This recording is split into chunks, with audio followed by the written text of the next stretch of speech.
सनातन धर्म में सर्वोच्च माने जाने वाले चाहे शंकराचार्य हो या कोई जगत गुरु, कथा प्रवक्ता हो या संत महंत धर्माचार्य, जो शास्त्र के विरुद्ध आचरण करेगा, लोगों को मनमुखी ज्ञान पेलेगा, बाबा उसका विरोध करेगा। बाबा का कहना है कि सनातन धर्म के नाम पर अंधविश्वास नहीं फैलने देंगे। जगत गुरु रामभद्राचार्य जी हो या फिर शंकराचार्य अवमुक्तेश्वरानंद सरस्वती, बागेश्वर धाम के धीरेन्द्र कृष्ण शास्त्री हो या श्री श्री रविशंकर, शिव कथा करने वाले प्रदीप मिश्रा हो या फिर दुनिया की सभी शंकाओं का समाधान करने का दम भरने वाले अनिरुद्धाचार्य, और भी जितने धर्माचार्य हैं जो शास्त्र विरुद्ध वक्तव्य देते हैं, बाबा ने सबको लाइन में लगा दिया है। जो भी पाखंड करेगा, अंधविश्वास फैलाएगा, बाबा उसके विरोध में 24 घंटे तैयार है। आज हम आपको उसी बाबा के विषय में बताएंगे जिस बाबा का नाम है निग्रहाचार्य श्री भगवतानंद गुरु। जो भी शास्त्रनिष्ठ व्यक्ति है उसका मैं अपना हूँ और वह मेरा अपना है, और जो भी शास्त्र विरुद्ध वक्तव्य देता है, चाहे वह किसी भी संप्रदाय का हो, किसी भी पद पर बैठा हो, किसी भी प्रकार के डिग्री, पुरस्कार और सम्मान से युक्त हो, वह मेरे लिए विष्ठावत, त्याज और गर्हित है। क्योंकि आने वाले भविष्य में ये बाबा बहुत से मनमुखी धर्माचार और धर्म के नाम पर पाखंड फैलाने वाले कथा प्रवक्ताओं की दुकान बंद कराने वाला है। आचार प्रभो धर्म,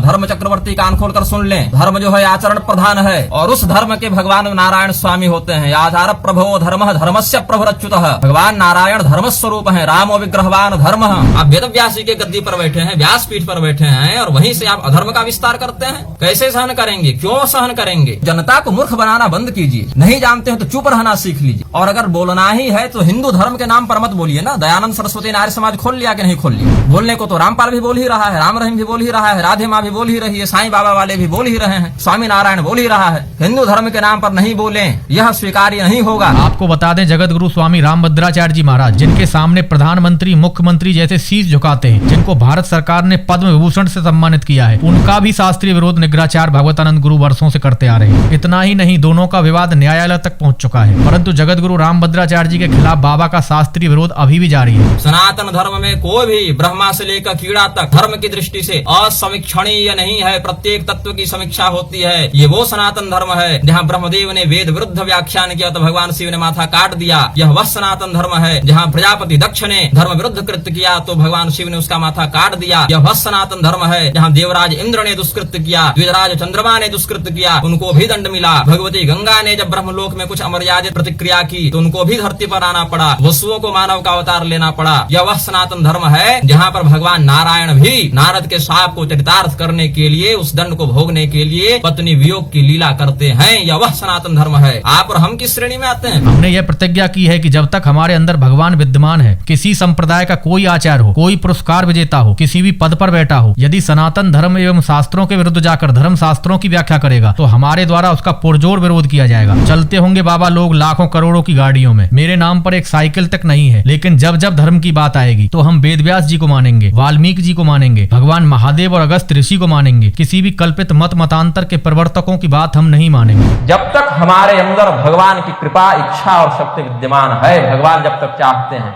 चाहे किसी संप्रदाय का कोई आचार्य हो, कोई पुरस्कार मिला हो, किसी पद पर बैठा हो, यदि स्व संप्रदाय के विरुद्ध जाकर धर्मशास्त्रों की व्याख्या करे तो हमारे द्वारा उसका निग्रह किया जाएगा। एतदर्थ हम निग्रहाचार्य इस पृथ्वी पर विद्यमान। किसी संप्रदाय का कोई आचार्य रहे, चलते होंगे रामभद्राचार्य जी 36 लाख की गाड़ी में, मेरे नाम पर एक साइकिल तक नहीं है, लेकिन जब धर्म की बात आएगी तो हम वेद व्यास जी को मानेंगे, वाल्मीकि जी को मानेंगे, भगवान महादेव, अगस्त ऋषि की बात मानेंगे, कल्पित मत मतांतर के प्रवर्तकों की बात नहीं मानेंगे। निग्रहाचार्य श्री भगवतानंद गुरु एक ऐसे बाबा हैं जिन्होंने सनातन धर्म के नाम पर दुकान चलाने वाले धर्म के ठेकेदारों एवं भोले भाले लोगों को मनमुखी ज्ञान पेलने वाले कथावाचकों में खलबली मचा रखी। आज हम आपको उन कथा प्रवक्ताओं के विषय में भी बताएंगे जिन्होंने अपना मनमुखी ज्ञान पेलकर लोकप्रियता तो हासिल कर ली, पर बाबा के सामने वो नतमस्तक हो गए, क्योंकि बाबा ने उनके जिस भी वक्तव्य का विरोध किया उनके पास उसका कोई जवाब नहीं था। मंच पर अपने आप को विद्वान और ज्ञानी बताने वाले बाबा के सामने नहीं टिक पाए। शिव महापुराण की कथा करने वाले प्रदीप मिश्रा के अनुसार लाल मिर्च से सूर्य को अर्घ देने एवं बेलपत्र पर शहद लगाकर शिवलिंग पर चढ़ाने की बात पर बाबा क्या कहते हैं? अभी टोटकाचार्य निकले हैं प्रदीप मिश्रा, वो लाल मिर्चा से सूर्यदेव को अर्घ दिला रहे हैं, और नाम किसका? तो शिव महापुराण की कथा कहती है। अब सब लगे हैं उनके पीछे पागल, पाखंड है, नाम लगा दिए शिव महापुराण की कथा कहती है। शिव जी और वेद व्यास जी लगे परेशान की कहाँ कहती है भाई? शिव जी को ही नहीं पता होगा कि लाल मिर्चा से सूर्यदेव को अर्घ देने का विधान शिव पुराण में कहाँ लिखा है, और प्रदीप मिश्रा कैसे बताते हैं। लेकिन टीवी पर आते हैं तो लोग चले हैं पीछे पीछे। मधु से बेलपत्र पर लगा के और चढ़ा देने से बच्चा पास कैसे होता है, ये शिव महापुराण की कथा कहती है, कहती होगी। वेद व्यास जी ने तो नहीं। कभी राधा के नाम को लेकर तो कभी सीता माता के विषय को लेकर विवादों में रहे दुनिया की सभी शंकाओं का समाधान करने का दम भरने वाले अनिरुद्धाचार्य महाराज बाबा के टारगेट पर है। कथा प्रवक्ता अनिरुद्धाचार्य का कहना है कि श्रवण कुमार को दशरथ जी ने नहीं रावण ने मारा था। अनिरुद्धाचार्य जी बड़े प्रसिद्ध विद्वान चल रहे हैं आजकल, उन्होंने भी मंच से कह दिया श्रवण कुमार को दशरथ जी ने नहीं मारा था, रावण ने मारा था भेष बदल। बताइए कहाँ लिखा है? तो कहीं नहीं लिखा है, लेकिन हम बोल रहे हैं। कहाँ प्रमाण है? कोई प्रमाण नहीं, लेकिन बोल दिया बोलते बोलते। अब लोग कहने रहे इतने प्रसिद्ध हैं। 4 पुरुषों के बीच एक स्त्री हो, अपने पैरों पर स्वास्तिक बनवाने वाले, अपने को क्रांतिकारी संत बताने वाले इंद्र देवेश्वर। 4 पुरुषों के बीच में एक लड़की होनी चाहिए, ये शास्त्र है। हड्डी का विज्ञान भक्तों को बताते हुए कहते हैं कि मनुष्य की और ऊंट की हड्डी में सबसे ज्यादा कैल्शियम होता है। उसको जलाकर पत्थर पर घिसकर रोज शहद के साथ चाटने से जो कैल्शियम 4 महीने में आता है वो सिर्फ 15 दिन में आ जाता है। मनुष्य की हड्डी में, ऊंट की हड्डी में, इन सब की हड्डी में बड़ा कैल्शियम होता है। जला लो, साफ सुथरा हो जाए, पत्थर पे घस घस के रोज पाउडर बनाओ और शहद में चाटो, जो कैल्शियम 4 महीने में आएगा वो 15 दिन में आ जाता है शरीर में। ये तो बड़ी विचित्र बात कर दी है कि मुर्दे की बची हुई जो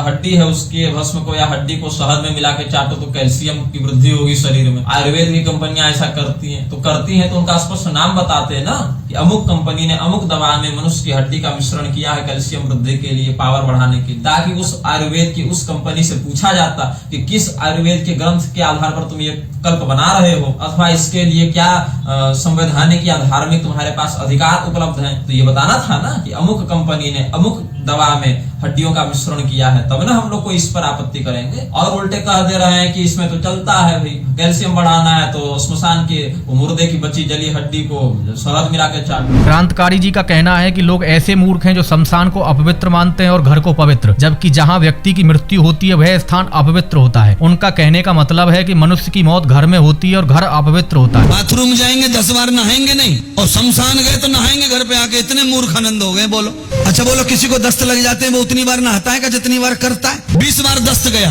कौन नहाया बताओ? बार बार बाथरूम जा रहा है, कौन नहा रहा है? और शमशान जो सबसे पवित्र जगह है वहां गए तो नहाए बगैर रहते। जहां पर भगवान वैद्यनाथ रहते वहां तो अपवित्र हो गए, और जहां पे सब मरते हैं बंगले में उसमें सब लोग अपने आप को पवित्र मानते हैं। क्रांतिकारी संत, राष्ट्रीय संत 1008 महामंडलेश्वर इंद्रदेवेश्वर आनंद, अब सरस्वती है कि गंगा है कि यमुना है ये तो नहीं जानेंगे, इतने प्रसिद्ध हैं कि अपने पैरों पर स्वस्तिक बनवा कर घूम रहे हैं। जब लोग की पूजा करते हैं तो मंगलकारी शुभ चिन्हादि को इनके पैर पर अंकित कर देते हैं, स्वस्तिक को इनके पैर पर बना देते हैं। और धन्य है इसे गुरु और धन्य है इसे चेले। न गुरु में 1 पैसा विवेक है और न चेले में 1 पैसा विवेक। क्या है भैया? ये क्रांतिकारी संत है, राष्ट्रवादी संत है, राष्ट्रीय संत है, 1008 महामंडलेश्वर है। कह रहे हैं कि श्मशान अत्यंत पवित्र है क्योंकि वहाँ शिव जी रहते हैं, तो इसीलिए वहां से आके नहाओ मत, क्योंकि दस्त लगती है 20 बार जाते हो तो थोड़े नहाते हो, बाथरूम जाके 20 बार थोड़े नहाते। इंद्रदेवेश्वरानंद को मैं बता दूं, शास्त्रीय परंपरा के अनुसार अगर विशुद्धता से देखें तो जो व्यक्ति 20 बार शौच जा रहा है एक दिन में, इसका अर्थ है कि वह स्वस्थ नहीं है। स्वस्थ व्यक्ति 2 बार जाता है। तो 20 बार जो व्यक्ति जा रहा है उस व्यक्ति में रोग विद्यमान है, और रोगी के लिए प्रत्येक बार शौच जाकर स्नान करना विहित नहीं होता। तो इस उदाहरण को आप श्मशान के साथ तुलना नहीं कर सकते, जबकि श्मशान व्यक्ति 20 बार प्रतिदिन नहीं जा रहा है। श्मशान कोई भी सामान्य व्यक्ति 2 ही स्थिति में जाता है, या तो उसके किसी निकटवर्ती व्यक्ति का निधन हो गया हो तो देहांत हो गया तो इसीलिए श्मशान जा रहा है साथ में, अथवा किसी विशिष्ट साधना मार्ग में प्रवृत्त होने के कारण जो श्मशान में संबंधित क्रिया है उनको संपादित करने के लिए श्मशान जा रहा है। श्मशान पवित्र नहीं है। भगवान शिव तो जहर भी खाए थे, कालकूट का भी उन्होंने पान किया था, दिगंबर अवस्था में भी भ्रमण करते हैं। तो श्मशान अमंगल तत्व है, मंगलकारी तत्व श्मशान नहीं है। ये है कथा प्रवक्ता कौशिक जी महाराज। इनका कहना है कि जो लोग कहते हैं कि स्त्रियों को सालिग्राम की पूजा नहीं करनी चाहिए, मैं उनसे छाती ठोक कर कहता हूँ कि स्त्री को सालिग्राम की पूजा करनी चाहिए। कोई मेरी बात को काट कर दिखाए। कहा जाता है कि नारी सालिग्राम की पूजा नहीं कर सकती। मैं छाती ठोक करके कह सकता हूँ, प्रमाण के साथ कह सकता हूँ, नारी सालिग्राम भगवान की पूजा करने की अधिकारिणी है। कोई काटे मेरी बात। कौशिक जी ने जो कहा कि सीना ठोक कर सकता हूँ स्त्रियां सालिग्राम का पूजन कर सकती हैं, तो कैसे कर सकती हैं और कैसे नहीं कर सकती हैं, इसका उन्होंने पूरा स्पष्ट तो प्रमाण दिया नहीं। उन्होंने मंच से भले कह दिया कि मैं कर सकता हूँ, प्रमाण दे दूंगा, लेकिन क्या प्रमाण था ये तो उन्होंने बताया नहीं। उल्टे व्यक्तियों को भ्रमित कर दिया। स्कंद पुराण का ही प्रमाण मेरे पास उपलब्ध है शूद्र वर्ण के व्यक्ति को और स्त्रियों को शालग्राम भगवान का स्पर्श पूर्वक पूजन नहीं करना है। यदि उनमें भगवान नारायण के प्रति भक्ति हो तो वे दूर से बिना स्पर्श के ही शालग्राम भगवान का अर्चन करें। शालग्राम भगवान के पूजन की बहुत ही स्पष्ट और बहुत ही कठोर विधियां हैं और यहाँ तक कि हम लोग भी भगवान शालग्राम का अर्चन जब करते हैं तो बहुत ही स्पष्ट कठोर नियमों के साथ करते हैं। ये नहीं कि केवल भक्ति हो गई तो हम पूजन करने लगे, नहीं। हिंदू सनातन धर्म के संत महंत एवं धर्माचार विद्वानों आदि को चाहिए कि जो भी धर्म के नाम पर पाखंडवादिता और अंधविश्वास फैलाकर सस्ती लोकप्रियता हासिल करने का प्रयास करे, जो भी तथाकथित मनमुखी बाबा या कथा प्रवक्ता अपना मनमुखी ज्ञान पेलकर सनातन धर्म में भ्रांतियां फैलाए एवं भोले भाले लोगों को भ्रमित करने का प्रयास करे, शास्त्र के विरुद्ध वक्तव्य दे, उसका विरोध अवश्य करे, जिससे कि विधर्मियों वामपंथियों के द्वारा चल रहे षड्यंत्रों से आने वाली पीढ़ी और सनातन धर्म को बचाया जा सके। इस संदर्भ में आप सभी अपना विचार कमेंट करके अवश्य बताएं। आज के लिए इतना ही। देखते रहिए धर्म की आवाज। देखते रहिए धर्म की आवाज। धर्म की आवाज चैनल को सब्सक्राइब अवश्य करें।